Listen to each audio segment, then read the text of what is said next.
여러분 안녕하십니까? 이태원 클럽발 4차 감염이 또다시 확인됐습니다.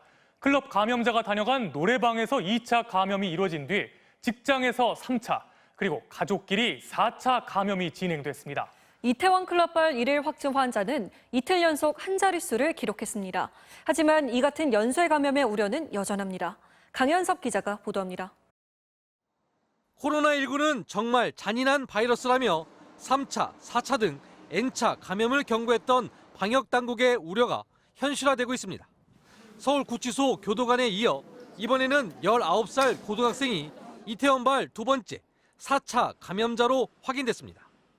이태원 클럽에 다녀온 확진자로부터 시작해서 노래방을 매개로 감염됐고 노래방 방문자의 직장 동료에게 그리고 그 자녀까지 전파된 겁니다. 이로써 클럽발 확진자는 모두 168명으로 늘어났습니다. 문제는 오늘 새롭게 감염된 6명 모두 이태원 클럽을 다녀오지 않았다는 겁니다. 클럽 다녀오신 분들의 확진보다는 다녀오신 확진자들이 집이나 가정이나 아니면 다중이용시설에서 노출돼서 생기는 2차, 3차, 4차 감염자들의 확진자 수가 늘고 있는 그런 상황입니다. N차 감염으로의 속도도 빠릅니다. 서울구치소 교도관과 고등학생까지 첫 확진자가 이태원 클럽을 다녀간 뒤 4차 감염까지 걸린 기간은 채 2주가 되지 않습니다.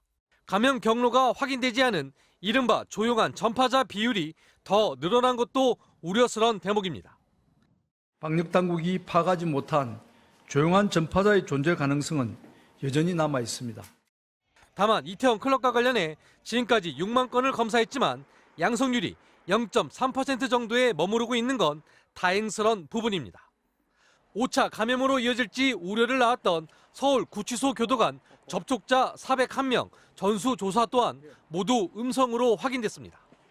당국은 이 같은 방역 추세가 유지된다면 통제 범위 안에서 안정화될 수 있을 거라고 조심스레 전망했습니다. MBC 뉴스 강현섭입니다. 군부대도 긴장하고 있습니다. 내일부터는 군에 입대하는 장병들 모두 코로나19 검사를 받게 됩니다. 집단 감염을 막기 위한 건데 결과가 나오면 젊은 층의 조용한 전파 양상도 파악할 수 있을 것으로 보입니다. 손영 기자가 보도합니다. 내일부터 매주 6,300명씩 8주간 신병교육대에 입소하는 장병 5만여 명이 모두 코로나19 검사를 받게 됩니다. 한 명만 코로나19에 걸려도 대규모 집단 감염으로 이어질 수 있는 군대 내 확산을 막기 위해서입니다.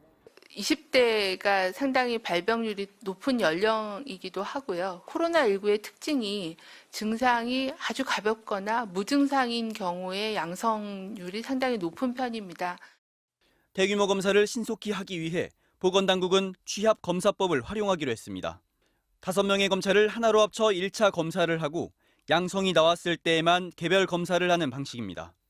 전국 각지에서 모인 젊은이들이 검사를 받게 되는 만큼 기존 역학조사로 밝혀지지 않은 코로나19의 조용한 전파 양상이 규명될 수 있을지 관심입니다. 지역사회에 어느 정도의 저희가 못 찾는 그런 감염자가 있을지에 대한 그런 현황을 파악하는 그런 목적을 코로나19 확산 이후 군 당국은 가족들이 완성하는 입영 행사도 생략하고 방역을 강화해 신병교육대 내 확진자 발생을 막아왔습니다.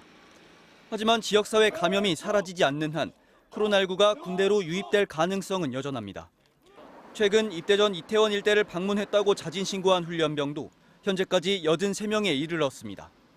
당국은 일단 8주간 전수검사를 시행한 뒤 확진자가 나오지 않으면 지역사회에서의 코로나19 감염 위험이 낮다고 보고 검사 유지 여부를 결정할 방침입니다. MBC 뉴스 손령입니다. 문재인 대통령이 5.18 민주화운동 40주년을 맞아 광주 MBC와 인터뷰를 가졌습니다. 당시 누가 시민들을 대상으로 총을 쏘라고 명령했는지 등 진상을 규명하겠다는 의지를 다시 한번 밝혔습니다. 김철원 기자입니다.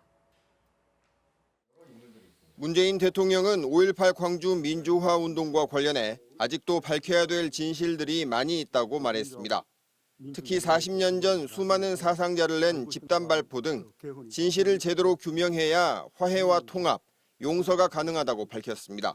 명령자가 누구였는지, 발포에 대한 법적인 최종 책임이 어디에 있는지 이런 부분들은 밝혀지지 않았습니다. 그 진실을 은폐하는 하고 왜곡한 그런 어떤 이제 그 공작의 실상들까지 다 이제 규명돼야 한다고 생각합니다. 문 대통령은 2017년 취임 직후 열린 5.18 기념식에서 헬기 사격을 포함해 발포의 진상과 책임을 반드시 밝히겠다고 한 이후 매년 5월 진상규명의 필요성을 강조해왔습니다. 정치권에서 확대 재생산되고 있는 5.18 폄훼와 왜곡에 대해서도 우려를 표했습니다. 법적으로 다 정리된 사안을 지금까지도 왜곡하고 폄훼하는 발언들이 있고 그것을 일부 정치권에서조차도 그런 주장들을 받아들여서 이렇게 막 확대 재생산시켜주는 일들이 지금도 진행되고 있다는 것이 참으로 이렇게 안타깝습니다. 문 대통령은 80년 5월 15일 서울 지역 대학생들이 민주화 요구 시위를 벌이다 퇴각한 이른바 서울역 회군을 언급하며 광주 시민들에게 미안함을 표시했습니다. 광주 시민들이 정말 외롭게 계엄군하고 맞서게 된 것이거든요. 그래서 이제 그 사실에 엄청난 죄책감을 느꼈고 당시 이제 민주화 운동 세력들 모두가 이 광주에 대한 어떤 부채의식 그것을 늘 가지고 있었고 문 대통령은 5.18하면 가장 먼저 떠오르는 인물이 누구냐는 질문에 노무현 전 대통령을 꼽았습니다. 87년 5월에는 당시 노무현 변호사와 제가 주동이 돼서 부산 가톨릭 센터에서 5.18 광주 비디오 관람회를 가졌습니다. 부산 시민들이 줄을 서서 기다려서 광주 비디오를 보고 그때 비로소 광주의 진실을 알게 된 그런 분들도 많았습니다. 문 대통령은 또 개헌이 논의된다면 5.18과 6월 항쟁의 이념을 헌법 전문에 반드시 담아야 한다고 강조했습니다. MBC 뉴스 김철원입니다. 회계 부정 의혹을 받고 있는 정의기억연대가 시설 운영 과정에서 사려 깊지 못한 부분이 있었다고 사과했습니다. 하지만 매입 계약에 대해서도 의혹이 제기됐습니다. 홍희표 기자가 취재했습니다. 지난 2013년 말 일본군 위안부 피해 할머니들을 위해 마련한 송년회 사진입니다. 정의기억연대의 전신인 정대협의원 행사로 경기도 안성 평화와 치유가 만나는 집에서 열렸습니다. 2013년 11월 문을 연 이곳은 현대중공업이 지정 기부한 10억 원 가운데 7억 5천만 원을 들여 마련됐습니다. 정의기억연대는 해당 시설이 정작 피해 할머니들은 거주하지 않고 펜션처럼 쓰였다는 지적에 대해 수요 시위 참가 등으로 피해 할머니들이 안성에 상시 거주하는 것이 어려웠다고 설명했습니다. 그러면서 일본군 위안부 문제를 알리기 위한 교육 공간으로 사용되기도 했다고 덧붙였습니다. 할머니들이 자주 왔다는 소리는 못 듣고요. 네, 오시긴 오시는데 보면 주변 가족분들이나 관계하시는 분들이 많이 왔다 갔다 하지 않았나 싶어서. 이 시설은 윤미향 당선인의 아버지가 거주하며 관리해왔는데 정의기억연대는 교회 시설 관리 경험이 있는 윤 당선인의 아버지에게 일을 맡겼고 인건비로 6년간 7,500만 원 가량을 지급한 건 맞다며 사려 깊지 못한 부분이 있다고 사과했습니다. 해당 건물은 지난달 23일 4억 원 가량에 매각됐습니다.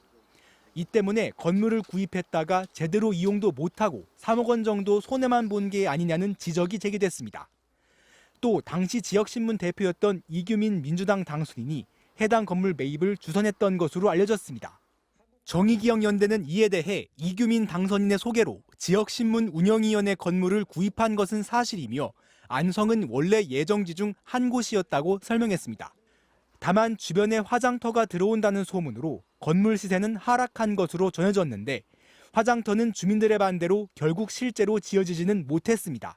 화장터가 웬 말이냐 청정지역에 여기 휴양림도 있고 그러니까 빨간 현수막지 그냥 10리길을 갖다 이렇게 붙였으니까 여기 땅값이 절반 가격으로 다 떨어졌어요. 정의기억연대를 둘러싼 논란이 위안부 피해자들을 위한 활동 본질보다는 회계와 사업 전반으로 확대되는 가운데 쉼터 계약에 관여했던 이규민, 윤미향 두 당선인은 취재진과 연락이 닿지 않았습니다. MBC 뉴스 홍희표입니다. 현재 미국의 민주당 대선 후보는 바이든 전 부통령인데요. 정작 대선 전은 트럼프 대통령과 버락 오바마 전 대통령 간의 대결 양상으로 흐르고 있습니다. 워싱턴에서 여홍규 특파원이 보도합니다. 전통 흑인 대학 졸업식 영상 축사에 나선 오바마 전 대통령. 졸업생들에 대한 덕담을 이어가다 정부의 리더십 부재를 비판합니다. This pandemic has finally torn back the curtain on the idea that so many of the folks in charge know what they're doing. A lot of them aren't even pretending to be in charge. 트럼프 행정부의 코로나19 대응을 혼란투성이 재앙이라고 맹비난한 지 일주일 만입니다. 흑인 표심을 의식한 듯 최근 조깅하던 흑인 청년이 백인의 총에 맞아 숨진 사건도 언급했습니다. Black man goes for a jog and some folks feel like they can stop and question and shoot him if he doesn't submit to their questioning. 코로나19 국면에서 민주당 대선 후보인 바이든 전 부통령이 존재감을 드러내지 못하자 오바마 전 대통령이 적극적으로 발언하며 구원투수로 나선 모양새입니다. 그러자 트럼프 대통령은 오바마 게이트라는 신조어를 만들어 공세를 펼치고 있습니다. 자신을 겨냥한 러시아 스캔들 수사의 배우가 오바마 전 대통령이라는 주장입니다. CNN 방송은 캠프 데이비드 별장에서 주말을 보내고 있는 트럼프 대통령이 측근들과 함께 오바마 전 대통령 공격 방안을 논의할 것으로 보인다고 보도했습니다. 미국 언론들은 오바마 전 대통령의 이번 졸업식 연설을 다가오는 대선에서 보다 적극적인 역할을 하겠다는 신호로 해석하며 그의 향후 행보에 주목하고 있습니다. 워싱턴에서 MBC 뉴스 여홍규입니다.